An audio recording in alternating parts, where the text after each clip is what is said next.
오늘 선포하실 하나님의 말씀은 로마서 13장 12절, 에베소서 6장 11절에서 13절, 요한계시록 19장 8절 말씀입니다. 로마서 13장 12절, 에베소서 6장 11절에서 13절, 요한계시록 19장 8절 말씀입니다. 먼저 로마서 13장 12절 말씀을 제가 봉독해 드리겠습니다.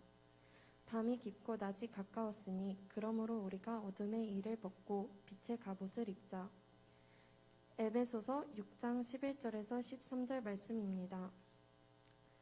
마귀의 관계를 능히 대적하기 위하여 하나님의 전신갑주를 입으라. 우리의 씨름은 혈과 육을 상대하는 것이 아니요 통치자들과 권세들과 이 어둠의 세상 주관자들과 하늘에 있는 악의 영들을 상대함이라. 그러므로 하나님의 전신갑주를 취하라. 이는 악한 날에 너희가 능히 대적하고 모든 일을 행한 후에 서기 위함이라. 요한계시록 19장 8절 말씀입니다. 그에게 빛나고 깨끗한 세마포 옷을 입도록 허락하셨으니 이 세마포 옷은 성도들의 옳은 행실이로다 하더라. 여러분 만나서 반갑습니다. 평소에 제자이긴 하지만 이제 중후한 목사님이 되셨고 오히려 같은 동역자의 반열에 잘 성장해 주시고 또 목회 열심히 해서 너무나 고맙습니다. 우리 담임 목사님께서 일단을 피력하셨지만 우리 목사님하고 저하고 처음 만난 것은 아마 거의 90년대 제가 오늘사 알았는데 우리 목사님 고향은 당진이라고 그래요. 할머니를 모시고 당진에서 대전으로 유학을 온 거지. 그러니까 그래서 고등학교 대학 대전에서 다니면서 그때 제가 소속하고 있었던 그 중촌교회에 처음으로 만나게 됐고 또 그로부터 3년 뒤인 93년도에 또 제가 몸담고 있는 목원대학 신학과에 들어오심으로 제자가 되었고 또 저는 이제 거의 9년의 교수 생활을 마치고 지난 8월 31일로 저는 퇴직을 했습니다. 물론 명예교수가 돼서 당분간 가르치는 거야 가르치겠습니다만은 이제 공식적인 직함은 이제 교수의 마감을 했습니다. 그런데 또 이렇게 불러주셔서 너무나 감사하고 우리 목사님, 우리 집사람이랑 오면서 우리 김 목사님의 그 옛날 모습을 떠올리면서 저희 집사람한테 제가 물었어요. 김 목사님 하면 뭐가 떠올라 했더니 첫째 잘생겼지. 두 번째로는 저는 어릴 때부터 하나님을 체험하고 신앙이 아주 근실한 그러한 목사님이셨잖아요. 그렇게 하고 또 있는 그 자체가 은혜롭고 또 아까 말씀드렸듯이 일찍부터 또 하나님을 경험을 했던 그러한 훌륭한 목사님이시고 또 그 자체가 성실하셔요. 이 얼굴 딱 보면 성실이라고 써 있으시잖아요. 그런데 이렇게 우리 목사님 지금은 제자라기보다는 같은 거의 동역자의 목사님인 교회에 와서 또 이렇게 여러분들 신앙생활하는 모습을 보니까 제가 여러 군데 다니면서 설교도 해봤고 또 참여도 해봤고 그랬는데 참 교회가 은혜로운 교회구나 라는 생각을 들어서 너무나 감사합니다. 오늘 제가 함께 여러분과 나누고 싶은 말씀은 무슨 말씀을 전할까 하다가 떠올라진 말씀이 우리가 지난주가 바로 추석 명절이었잖아요. 우리 민족 고유의 명절인 설이나 추석이 되면 예로부터 우리 민족들은 깨끗한 옷으로 갈아입었어요. 아마 새롭게 마음을 단장한다라는 그런 의미가 있었겠죠. 그래서 제가 착안해 본 것은 그렇다면 오늘 우리의 신앙인들이 갖춰 입어야 할 그 옷들은 무엇이 있을까? 그런 생각이 들었고 제가 호기심에서 창세기에서부터 요한계시록까지 옷에 대해서 쭉 한번 살펴봤어요. 그랬더니 창세기 3장 21절에 가죽 옷을 필두로 해서 요한계시록 19장 8절에 세마포 옷까지, 그러니까 가죽 옷, 세마포 옷이 나오고, 또 이사야 61장 10절에 보니까 구원의 옷과 공의의 겉옷이란 그런 우리가 입어야 할 옷으로서 공의의 구원의 옷과 공의의 겉옷이 나오고, 또 바울 서신에 보니까 오늘 본문 말씀이기도 한 로마서 13장 12절에 보니까 빛의 갑옷이라는 표현이 나오고, 또 에베소 6장 11절 13절에는 하나님의 전신 갑주가 이렇게 나오더라고요. 이 옷을 제가 분류를 해보니까 세 부류로 나누어지는데, 이 옷들이 지칭하는 것이, 첫째는 예수 그리스도를 지칭하는 것이더라고요. 창세기 3장 21절에 가죽옷, 창세기 3장 21절의 가죽옷은 예수 그리스도를 지칭하는 것이죠. 창세기 3장에서 아담과 하와가 이제 죄를 지었을 때 하나님께서 오셔서 그 아담, 하와 그리고 뱀에게 각각 이러한 일을 내릴 거라고 하는 일종의 처벌이죠. 그 가운데서 특별히 이 뱀에게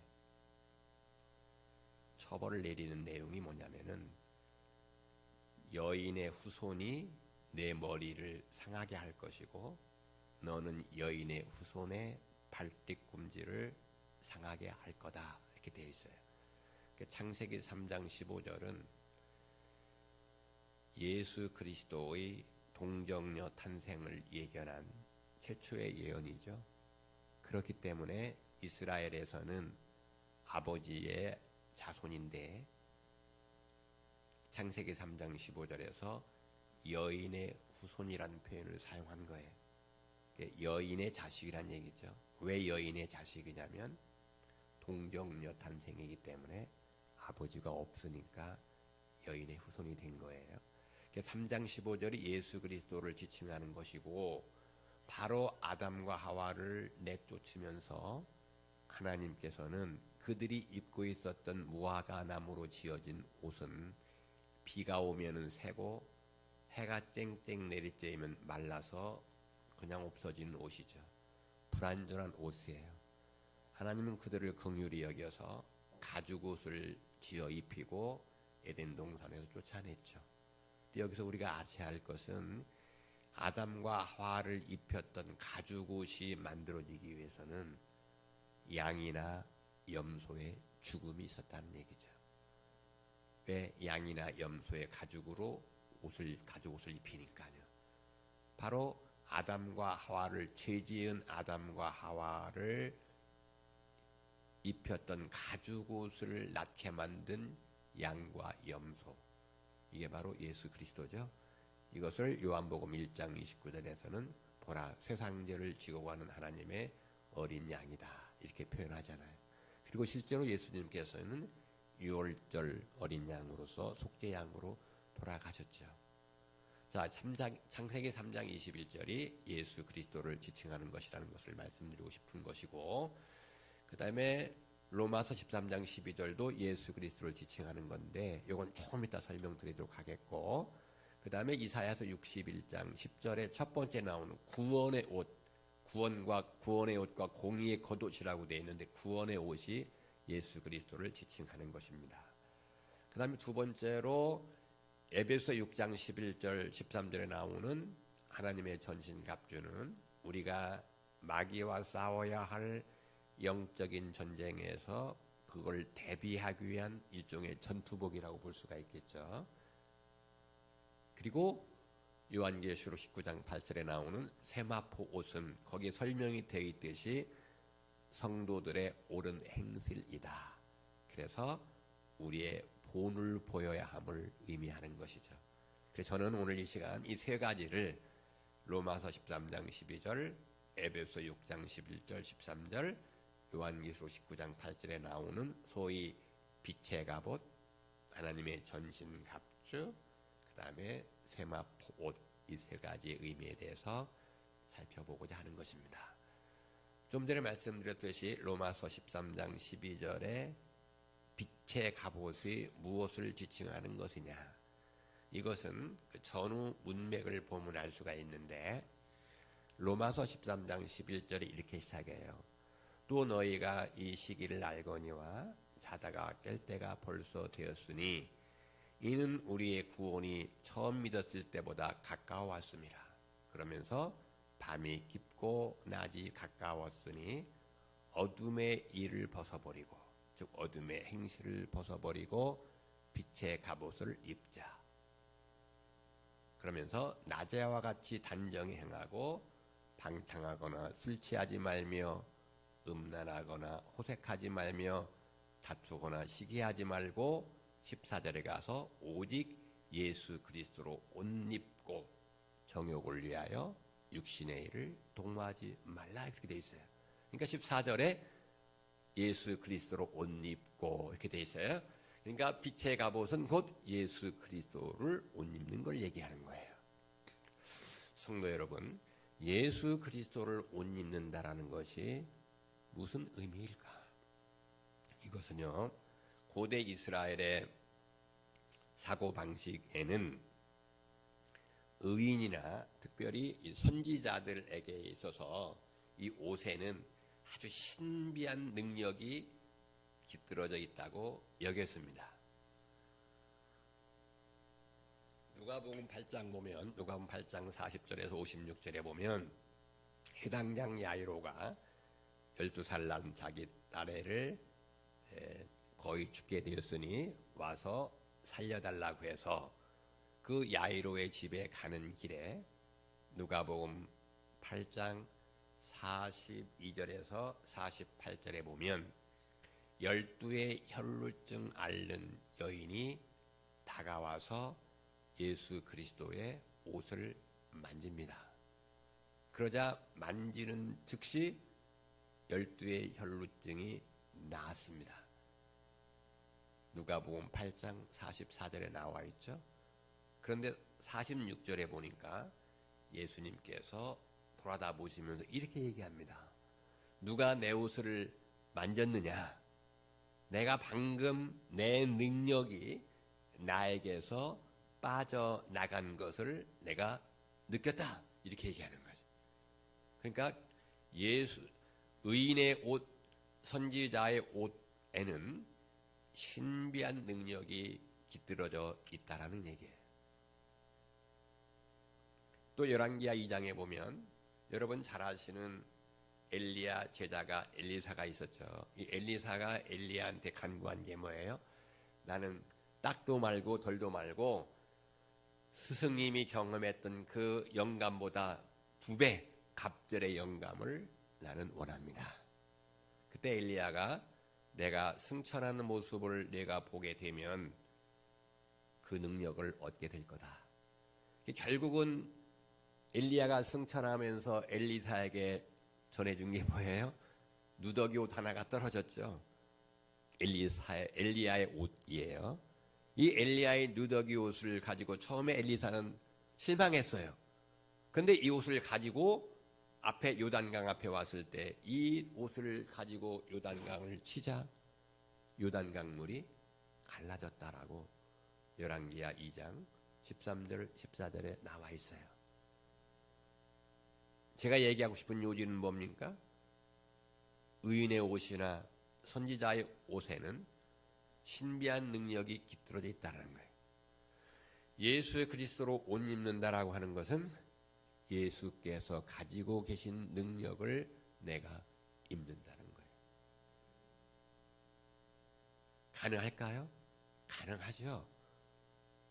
요한복음 14장 12절에서 예수님께서는 나를 믿는 자는 내가 하는 일을 그도 할 것이요 나보다 더 큰 일도 하리라 라고 예수님께서는 오늘 우리들에게 큰 능력을, 오히려 예수님께서 행하셨던 보다 더 큰 능력을 행할 수 있음을 우리에게 알려주셨습니다. 뿐만 아니라 예수 그리스도로 옷 입는다라고 하는 것은 여러분 의관을 갖춰 입으면 그에 걸맞는 행동 거지를 보여야 되는 거예요. 우리가 경찰이나 군인이나 제복을 입는데 그 제복을 입는 순간 경찰이면 경찰, 군인이면 군인의 행동 거지를 보여야 되는 것이죠. 목사님들이 가끔 성례전을 할 때에 성의를 입는데 그 성의를 입었다면 그건 주의 종으로서의 행동 거지를 보여야 되는 거예요. 옛날에 조선시대 때에도 옷의 모양을 보았을 때 그 사람의 신분이 거기에 다 드러나는 거예요. 그렇다면 예수 그리스도로 옷 입는다라는 것은 무슨 의미인가? 예수 그리스도와 같은 성품으로 바뀐다는 거예요. 예수 그리스도의 성품은 무엇인가?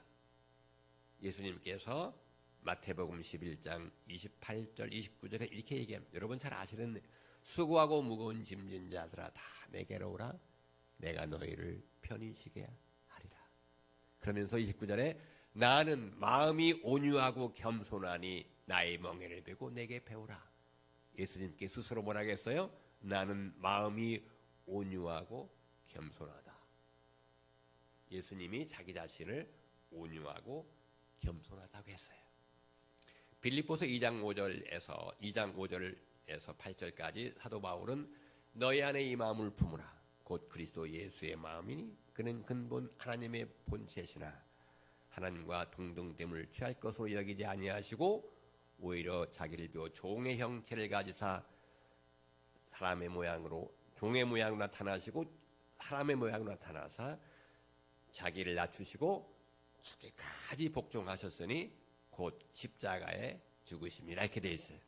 그러니까 너희 안에 이 마음을 품는데 그리스도 예수의 마음인데 그리스도 예수는 어떤 분이냐? 근본 하나님의 본체시나 하나님과 동등됨을 여김을 취할 것으로 여기지 아니하시고 자기를 비어서 종의 형체를 가져서 사람의 모양으로 나타나서 이 땅에 오셔서 죽기까지 순종하셨다. 예수님은 겸손이죠. 죽기까지 순종하셨다라는 복종 순종입니다. 온유, 겸손, 그 다음에 순종, 이게 바로 예수 그리스도의 성품이에요.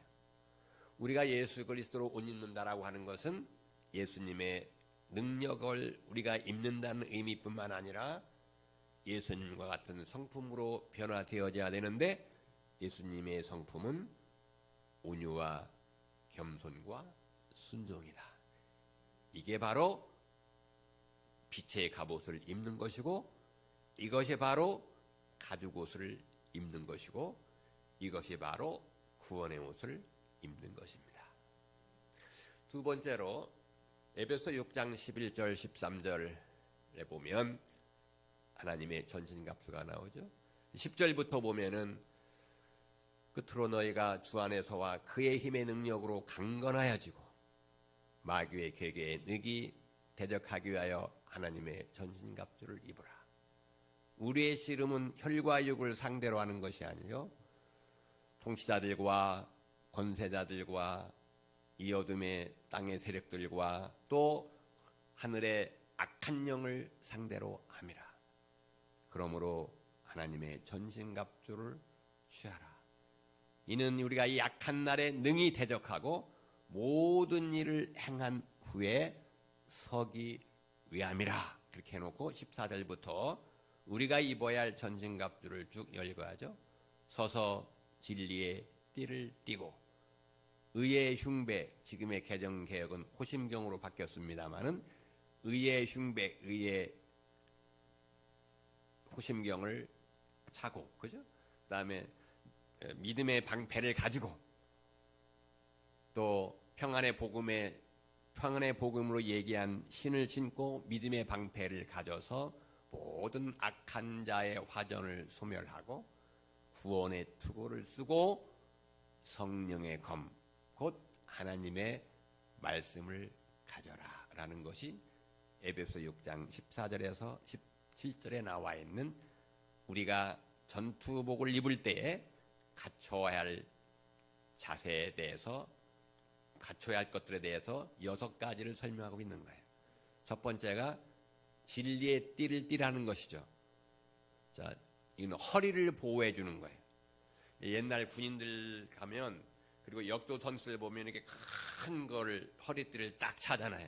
이 허리띠를 차게 되면 힘이 딱 들어오게 되는 것이고, 이 허리띠를 띠게 된다라고 하는 것은 더 중요한 의미가 있는데, 무언가에 이끌린다라는 의미가 포함되어 있는 거예요. 요한복음 21장 18절에 보면 21장 15절서부터 예수님께서 부활하셔서 티베리오 바닷가에 나타나서 베드로에게 3번 사랑의 고백을 확인하잖아요. 내 어린 양을 먹이고 내 양을 치고 내 양을 먹여라. 그러면서 18절에 이런 의미 있는 얘기를 해요. 내가 젊어서는 띠띠고 내 마음대로 갔으나 그러나 늙어서는 내가 손을 벌리리니 사람들이 너에게 와서 띠를 띠고 내가 원치 않은 곳으로 데려갈 거다. 베드로의 순교를 언급한 것이죠. 자, 여기서 띠를 띠고 내가 원치 않은 곳으로 이끌려 간다. 허리띠라고 하는 것은 뭔가를 이끌린다라는 거예요. 그런데 마귀에게 이끌리지 않기 위해서 우리는 뭐에 이끌려야 된다는 거예요? 진리에 이끌려야 된다는 거예요. 그래서 진리의 띠를 띠라는 거예요. 허리띠를 띠는 거예요. 자, 의의 흉배를 붙인다라고 하는 것은, 의의 호심경을 붙인다라고 하는 것은 심장을 보호하는 거예요. 심장을 보호하는 호심경은 뭐로 구성되어야 되느냐? 의로 구성되어야 된다는 거예요. 의로 흉배를 붙인다라고 하는 것은 내 양심이 의로운 양심이 되어야 된다는 거예요.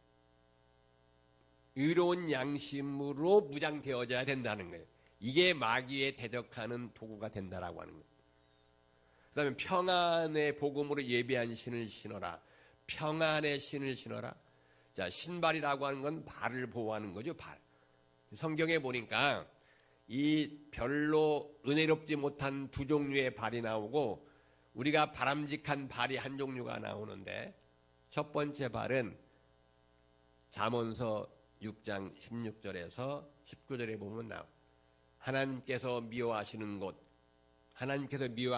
곧 그 마음에 싫어하는 것이 17개가 있대. 7개가 있는데, 첫 번째가 뭐냐? 교만한 눈, 거짓된 혀, 무죄한 자의 피를 흘리는 팔, 악한 계교를 꾀하는 마음, 그 다음에 악을 향해 빨리 달려가는 발.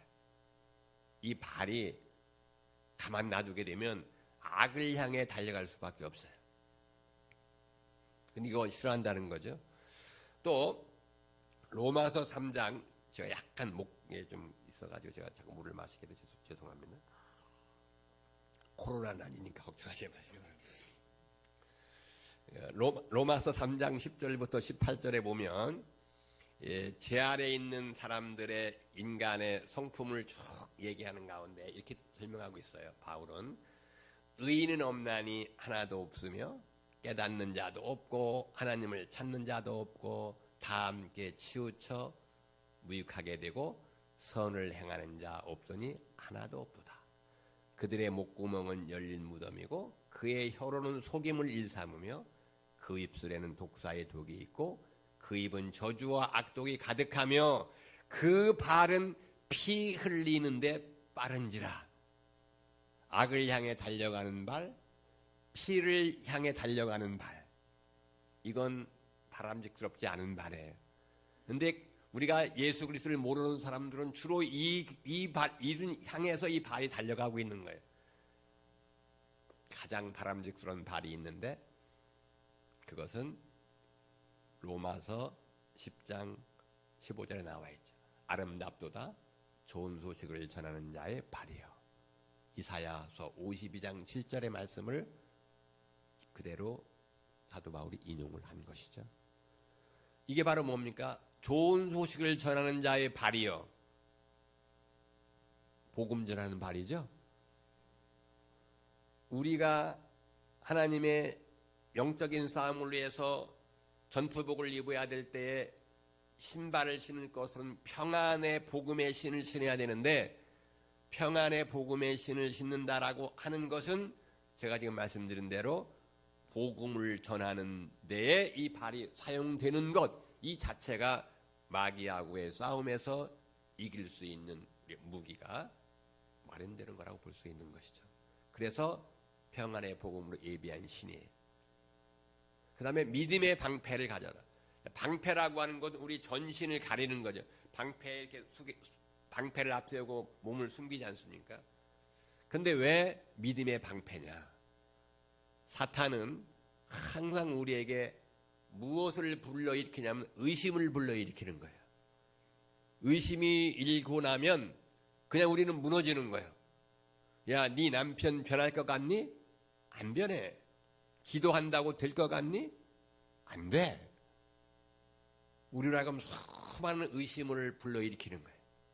이 의심이 꼬리를 물다 보면 우리는 그냥 넘어지는 거예요. 이렇게 수많은 사탄은 우리에게 의심의 불화살, 화전이라는 건 불화살이에요. 불화살을 계속 우리를 향해서 쏘아대는 거지. 이때 우리가 할 수 있는 방법은 뭐예요? 방패를 들 때 이 방패는 뭘로 되어야 된다고? 믿음으로 돼야 된다고. 믿음으로 의심의 불화살을 퇴치해야 된다는 거예요. 믿음은 바라는 것들의 실상이요 보지 못하는 것들의 증거다라고 하는 그 믿음을 무장해서 수많은 의심을 불러일으키는 우리에게서 믿음을 가지고 퇴치시켜야 된다. 그 다음에 구원의 투구를 쓰라고 되어 있죠. 투구라고 하는 머리는 생각이란 말이에요. 왜 구원의 투구를 써야 되느냐? 항상 우리 머릿속에는 구원의 확신이 차 있어야 되는 거예요. 나는 하나님의 자녀라고 하는, 나는 대한민국의 시민권뿐만 아니라 빌립보서 3장 20절에 나와 있는 것대로 하나님의 천국의 시민권이라고 하는 이러한 확실한 구원의 확신, 이것이 무장되는 것이 구원의 투구를 쓰는 거예요.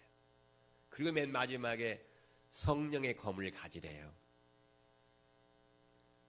이 6가지 가운데서 유일하게 공격의 무기가 있는데 이게 바로 성령의 검이에요. 여러분, 공격은 최상의 방어라고 하잖아요. 나머지 진리의 띠를 띠는 거, 의의 융배를 붙이는 거, 평안의 복음의 신을 신는 거, 구원의 투구 쓰는 거, 믿음의 방패를 갖는 건 다 방어 수단이지만 성령의 검이라고 하는 것은 공격 수단이에요. 그런데 가장 중요하기 때문에 이 성령의 검에 대해서는 설명을 해주고 있어요. 성령의 검, 곧 하나님의 말씀을 가져라 그랬어요. 자, 우리가 마귀에게 영적 전쟁에서 싸워야 될 유일한 공격 무기가 있는데 그것은 성령의 검인데 이 성령의 검은 하나님의 말씀이라는 거예요. 우리는 이 마귀를 말씀으로 물리쳐야 되는 거예요. 이것은 바로 말씀의 능력을 우리에게 알려주는 거예요. 성부 하나님은 하나님께서는 이 말씀으로 천지를 창조하셨습니다. 성자 하나님인 예수 그리스도는 이 말씀으로 모든 병자를 고치고 파도를 잔잔케 하시고 죽은 자를 살리시고 하는 능력을 행하셨던 것이죠. 말씀의 능력에 대해서 히브리서 기자는 이렇게 4장 12절 13절 이렇게 얘기하죠. 하나님의 말씀은 살았고 운동력이 있어서 자외에 넣어선 어떤 것보다 예리하여 혼과 영과 심령과 골수를 찔러 쪼개기까지 하시고 우리의 마음과 생각을 감찰하시나니 지으신 것이 하나도 그 앞에 드러나지 않는 것이 없고 오직 만물이 우리를 상관하시는지 눈앞에 벌거벗은 채로 드러나게 한다. 이게 하나님의 말씀이죠. 이 말씀의 능력을 회복하기 위해서는 말씀을 생활화시켜야 되는 거예요. 말씀을 생활화시키기 위해서는 어떻게 해야 되느냐? 우리는 날마다 하나님의 말씀을 읽고 묵상하고, 더 좋은 방법은 말씀을 그 통째로 있는 그대로 암송하는 거예요. 원래 말씀에 묵상한다라고 하는 이 의미라는 말은 히브리어로 하가라고 하는 말인데, 이 하가는 내가 이것을 읽고 무슨 의미인가를 마음 가운데 깨닫는 것보다 더 중요한 것이, 원래 하가라는 말은 읊조리다라는 말이 있는 거예요. 낮은 소리로 읊조리다라는 말이, 이거는 계속 말씀을 웅얼거리면서 암송하는 것을 의미하는 거예요. 여러분, 마태복음 4장, 누가복음 4장에 보면 예수님께서 공생애를 시작하기 전에 40일 동안 광야에서 시험을 받으셨죠. 그때에 사탄이 와서 예수님에게 세 가지 시험을 합니다. 첫 번째가 뭐예요? 돌을 가지고 떡을 만들어라. 이때 예수님께서 하신 말씀이 무엇이죠? 기록된 바 사람이 떡으로만 살 것이 아니요 하나님의 입에서 나오는 모든 말씀으로 살리라 하셨느니라. 이거는 어디서 온 거예요? 신명기 8장 3절의 말씀을 예수님께서 암송하여 적재적소에 넣어서 마귀를 퇴치시킨 거예요. 성전 꼭대기에서 뛰어내려라. 기록된 바 내 하나님을 시험치 말라 하셨느니라. 이건 어디에서 온 거예요? 신명기 6장 16절에서 온 말이에요. 신명기 6장 16절의 말씀을 예수님께서는 숙지하고 암송하고 있었기 때문에 적재적소에서 마귀를 퇴치시킨 거예요. 나에게 절해라, 모든 영광을 주겠다. 주 너의 하나님 오직 내 하나님께만 경배하고 그를 섬기라 하셨느니라 라는 말씀은 신명기 6장 13절의 말씀을 예수님께서 인용하신 거예요. 제가 40여 년 가까이, 이제 해수로는 39년, 옛날에 시간 강사까지 합하면 꼭 40년 강의를 했는데, 한 15년 전부터 제가 기도하다가 하나 깨닫게 된 게 있어요. 뭐냐면은, 내가 신학교에서 열심히 구약을 가르쳤다고 하는데 내가 한 일을 곰곰이 생각해 본 적이 있느냐? 저는 하나님의 말씀 그 자체를 가르치는 것이 아니라 이 말씀에 있는 주변에 있는 것만 가르친 거예요. 영어로 치면 it, 바로 그 전곡을 찔러야 되는데 about it, 주변 것만 가르치는 거예요. 진짜 중요한 건 이 말씀인데 말씀의 주변 것만 가르치고 그것이 오히려 더 말씀보다 더 중요하다고 그렇게 본연 은연중에 신앙만 가르치는 것 같은 자책감이 들더라고요. 그러면서 적어도 법대생들은 변호사 시험을 치르려면, 옛날에 사법시험을 공부하려면 육법전서를 다 암기했단 말이에요. 민법 198조는 뭐다, 이런 게 다. 나는 상법 153조밖에 몰라. 맡기지 않은 기증품은 주인이 책임지지 않는다. 저기 사우나장에 가면 그게 있더라고요. 하여튼 그런데 법대생들은 육법전서를 다 아는 거야.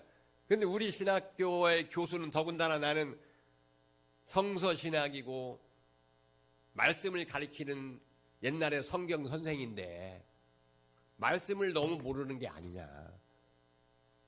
그래서요, 우리 집사람이 저기 증인인데 체계적으로 나는 말씀을 암송을 하기 시작했어요. 성경이 전부 다 31,173절이더라고요. 11조 하면 얼마예요? 3,113절 되겠죠. 11조 이상은 내가 암송해야 되겠다. 제가 자랑은 아니고 지금 3,500절 정도는 제가 자유자재로 인용이 가능합니다. 암송이 가능합니다. 그리고 지금 좀 늘어서 한 4,000절 정도는 아마 가능할 거라고 보여집니다.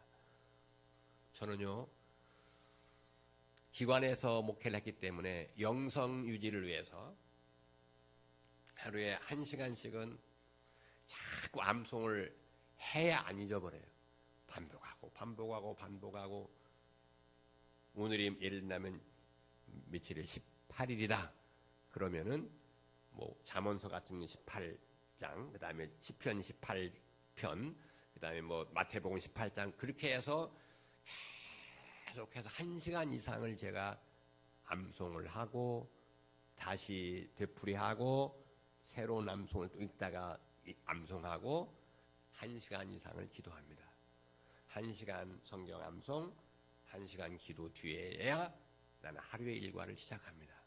아침에는 제가 핸드폰을 받지를 않습니다. 이 두 가지 사실이 끝나고 난 뒤에 제가 핸드폰을 받습니다. 근데 이게 잘못된 게 아니더라고요. 저는 여호수아서 1장 5절에서 여러분 9절이죠. 이제 여호수아에게 모세의 뒤를 이은 여호수아에게 하나님께 주시는 말씀이죠. 내 평생에 능히 너를 대적할 자가 없으리니 내가 모세와 함께한 것처럼 너와 함께한 것이라. 내가 너를 떠나지 아니고 버리지 아니하리니 너는 내가 그들의 조상에게 맹세하여 주리란 이 땅을 이 백성에게 차지하게 할 것이라. 오직 강하고 극히 담대하여 나의 종 모세가 내게 명령한 율법을 다 지켜 행하고 우르나 좌로나 치우치지 말라. 그래야면 내가 어디로 가든지 형통하리니 1장 8절에 이 율법책을 내 입에서 떠나지 말게 하고 그것을 주야로 묵상하며 그 안에 있는 걸 다 기록한 것을 다 지켜 행하라. 그래야면 내 길이 평탄할 것이고 내가 형통하리라. 우리의 길이 평탄하고 우리가 형통하는 게 뭐야? 다른 게 없어요. 이 율법책을 날마다 내 입에서 떠나지 말게 하고 그것을 주야로 묵상이 뭐라 하겠어요? 암송하며 그 안에 기록된 대로 다 행하게 하면 하나님께서 내 길을 평탄하게 하고 내 모든 일을 형통케 하겠다는 거예요. 저는요, 이 단순한 원리를 지금도 믿고 실행하고 있습니다. 나는 여러분들에게도 담대하게 얘기할 수 있는 거예요. 아직까지는 내가 자랑할 수 없지만 그래도 내가 40여 년 동안을 교수 생활하면서 제자들에게 실력 없단 말 듣지 않고 또 이렇게 우리 목사님처럼 은퇴했다고 나 이제 어떻게 보면 퇴물과 마찬가지인데 제가 은퇴하고 나서 내가 인생은 헛살지 않았구나라는 생각이 드는 것이 생각지도 않은 분들에게서 너무나 참 은혜를 받았다.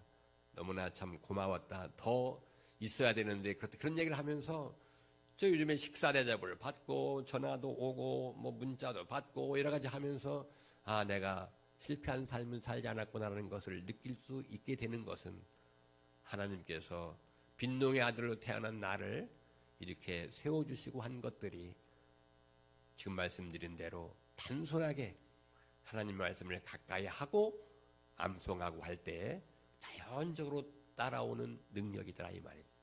난 여러분들이 이것을 제안하고 싶은 것이죠. 이게 바로 말씀의 능력을 회복하는 거예요. 시간이 많이 갔는데 세 번째가 계시록 19장 8절에 나와 있는데 세마포옷은 성도들의 옳은 행실이라고 되어 있어요. 본을 보이는 삶을 얘기하는 것이죠. 자, 성도는 본을 보이는 삶을 살아야 되죠. 자, 우리가 여러분 잘 아시는 세상의 빛과 소금의 역할을 세상의 소금과 빛의 역할을 감당하라고 되어 있죠. 마태복음 5장 13절에서 16절의 말씀이죠. 그런데 이게 굉장히 중요한 것이 여러분 예수님의 교훈 가운데 엑기스가 뭐예요? 마태복음 5장에서 7장에 나와 있는 소위 산상수훈이잖아요. 예수께서 산에 오르사 제자들이 따라와 입을 열어 가르쳐가라사대 심령이 가난한 자는 복이 있나니 천국이 저희 것이고 애통하는 자는 복이 있나니 저희가 위로를 받을 것입니다. 온유한 자는 복이 있나니 저희가 땅을 기업으로 받을 것. 의에 줄이고 목마른 자는 복이 있나니 저희가 배부를 것이고 긍휼히 여기는 자는 복이 있나니 저희가 긍휼히 여김을 받을 것이고 마음이 정결한 자는 복이 있나니 저희가 하나님의 자녀라 일컬음을 받을 것이고 화평케 하는 자는 복이 있나니 마음이 정결한 자는 하나님을 볼 것이고 그다음에 화평케 하는 자는 복이 있나니 저희가 하나님의 아들의 일컬음을 받을 것이고 의를 위하여 핍박을 받는 자는 복이 있나니 천국이 저희 것입니다. 너희가 나를 인하여 사람들이 너를 욕하고 거짓으로 온갖 말을 할 때에는 복이 있나니 기뻐하고 즐거워하라. 너희가 하늘에서 받을 상이 크다. 너희 앞에 있던 선지자들도 이같이 박해하였다라고 하면서 이게 팔복이죠. 팔복 다음에 맨 먼저 등장하는 산상수훈의 교훈이 뭐냐면은 바로 5장 10절 이 말을 하고 싶은 거예요. 너희는 세상의 소금이니 소금이 맛을 잃으면 무엇으로 짜게 하리요. 후에는 다만 쓸데없어 거리에 버려 사람들에게 밟힐 뿐이라. 너희는 세상의 빛이니 산외의 동네가 숨기지 못할 것이요. 사람이 등불을 켜서 말하러 두지 않냐고 등경외에 두나니 그래 집안 모든 사람들을 비추게 하느니라. 이와 같이 너희들의 빛을 세상 사람들에게 비춰서 그들로 하여금 너희의 착한 행실을 보고 하늘 아버지께 영광을 돌리게 하라. 이게 바로 소금과 빛의 역할을 감당하라는 얘기죠. 고린도후서 2장 15절에서 우리는 구원받는 자들에게나 망하는 자들에게 있어서 하나님 앞에서 그리스도의 향기니 이 사람에게는 사망으로부터 사망에 이른 냄새요 저 사람은 생명으로부터 생명에 이른 냄새라. 누가 이 일을 감당하리요. 우리는 그리스도의 향기란 말. 고린도서 3장 3절에 보니까 너희는 우리로 말미암아 나타난 그리스도의 편지니 이는 먹으로 쓴 것이 아니요 살아계신 하나님의 영으로 쓴 것이요 돌비에 쓴 것이 아니라 육의 신비로 기록된 그리스도의 편지들이라 이 말이죠. 사도 바울은 참 훌륭한 분이라는 게 뭐냐면은 자신 있게 자기 자신을 본받으라고 얘기를 하는 거예요. 저는 자신 있게 나를 본받으라는 얘기를 못 하겠어요. 그런데 사도 바울은 자신 있게 나를 본받으라고 기회가 있을 때마다 얘기해요. 고린도전서 4장 14절 16절에 보면 이렇게 나와 있잖아요. 내가 편지를 너희에게 쓰는 것은 너희를 부끄럽게 하려고 하는 것이 아니라 너희를 내 친자녀로 여겨서 너희에게 권면하고자 합니다. 그리스도 안에 일만 스승은 있으나 아버지는 많지 아니하니 그리스도 안에서 내가 복음으로써 너희를 낳았습니다. 4장 16절 그래서 내가 너희를 권하노니 너희는 나를 본받는 자가 되라. 고린도전서 11장 1절에 그러죠. 내가 예수 그리스도를 본받는 것처럼 본받은 것처럼 너희는 나를 본받는 자가 되라. 빌립보서 4장 9절 너희는 나에게서 배우고 받고 듣고 본 바로 행하라. 그러면 평강의 하나님이 너희와 항상 함께 있으리라. 사도 바울은요 고린도서 6장 8절 하반 10절까지 이렇게 고백하고 있어요. 우리는 속이는 자 같으나 사실은 참된 자요. 무명한 자 같으나 유명한 자요.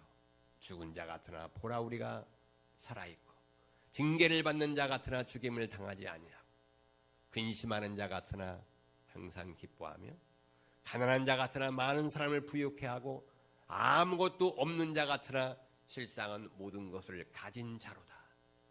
이게 바로 우리 기독교인입니다.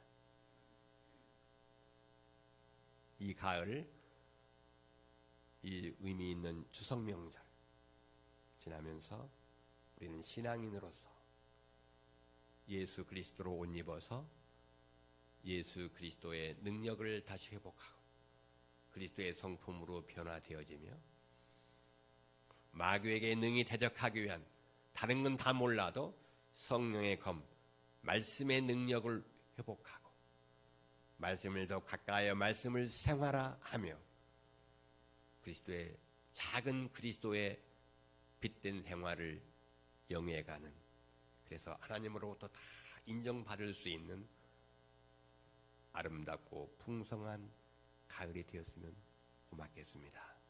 성부상자 성령의 은총이 여러분들의 임하기를 간절히 축원합니다.